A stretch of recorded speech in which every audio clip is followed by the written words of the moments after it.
Morning everyone. I'm out here on this windy morning with my crazy dogs again, and I've been pondering as I walk, as I do.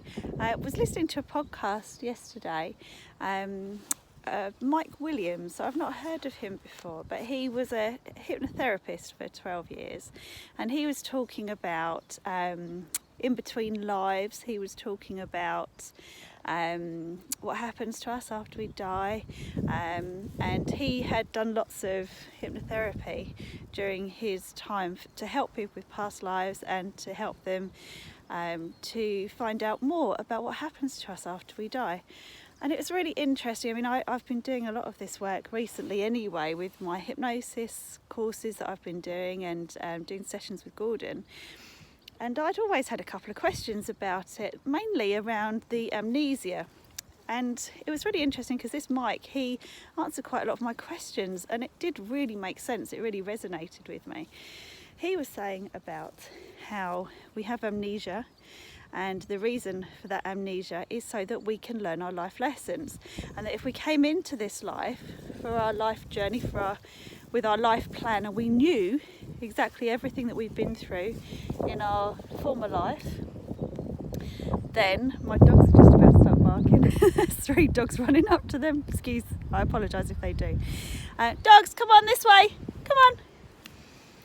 And he was saying about the amnesia. And he said that the reason that we don't know is because we have to come in and we have to learn these lessons. If we knew it all, we'd be like robots. We'd be just running through it all, running through a program. And what would be the point? We wouldn't learn anything. There'd be no choices because we'd know all the answers anyway. So we'd do it right.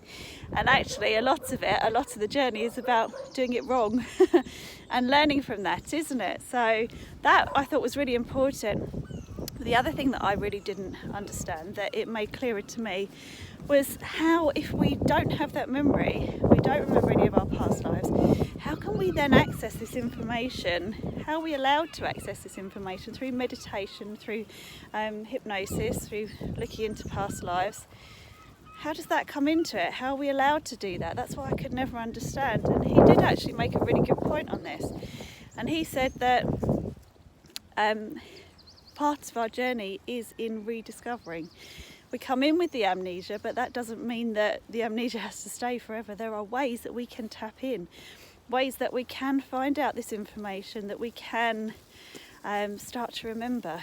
We can remember who we are, and that is part of our journey. And that to me was really powerful. It answered that question to me, because that's where I feel like I am in my life right now. I am starting to understand who I am, why I'm here, what I'm here for, what I'm learning. And I think that is part of the process, and I just thought that was quite powerful, quite an interesting take on it. I just thought, well, how are we allowed to do this? Is it really real, that we're going into these states of hypnosis and we're learning this information? And yeah, I think it is. And I think in meditation, sitting quietly with ourselves, going out into nature, that's when we really rediscover who we are, and maybe where we've been before, and maybe some of the lessons that we've learned from our past in different reincarnations, and we can put it into good use for this life. We can really use it to help us and to help others. And that's what I took from it, and I just wanted to share that with you today. So have a lovely day, enjoy. It's beautiful out here. I think it might be about to start raining, but the sun's shining at the moment. So I'm happy, dogs are happy. It's all good. Have a lovely day. Lots of love. Bye.